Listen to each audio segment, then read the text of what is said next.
He was more than a man. He was a promise. A promise that no matter how dark the night, the dawn would always come to Metropolis. His strength was our shield. But we forgot that even the strongest steel can be tempered in the fires of unimaginable grief and loss. In the quiet moments, he found peace with those he loved. It was a fragile peace, one that the universe was ready to shatter into pieces.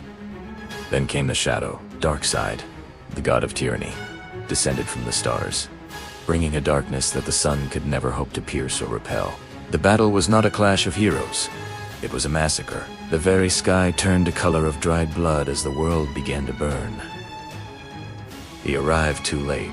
The farm, the memories, the life he had built outside of his cape, everything was reduced to ash and bitter, cold silence.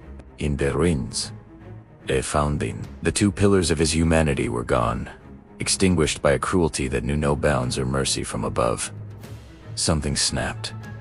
It wasn't just his heart. It was the foundation of his morality. The hero died that night in the ashes of the cornfields.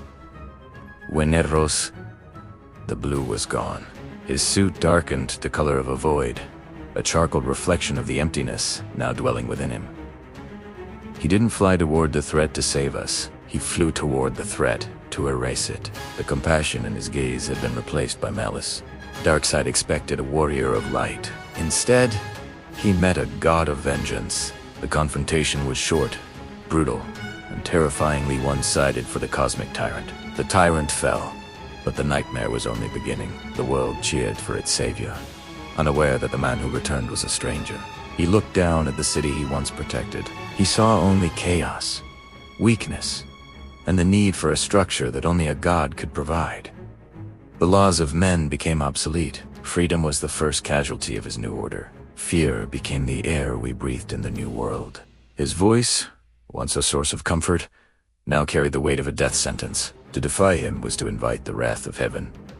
He built a throne of iron and silence. From there, he watched. Every heartbeat, every whisper, every rebellious thought was laid bare before his divine sight. There are no more villains, because there is only him. And in his eyes, any spark of independence is a flame that must be extinguished. He once said he belonged to the people. Now, the people belong to him.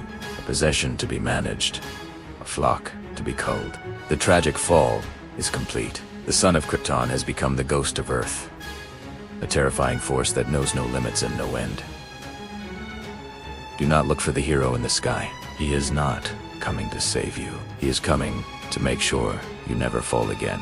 Because under his reign, there is no room for mistakes. Only obedience. Only the terrifying peace of a world without hope or freedom. Beware the god who has lost everything, for he has nothing left to lose, and an entire world to take. The end has just begun. What will evil Superman do next? Find out in part 2. Subscribe for part 2.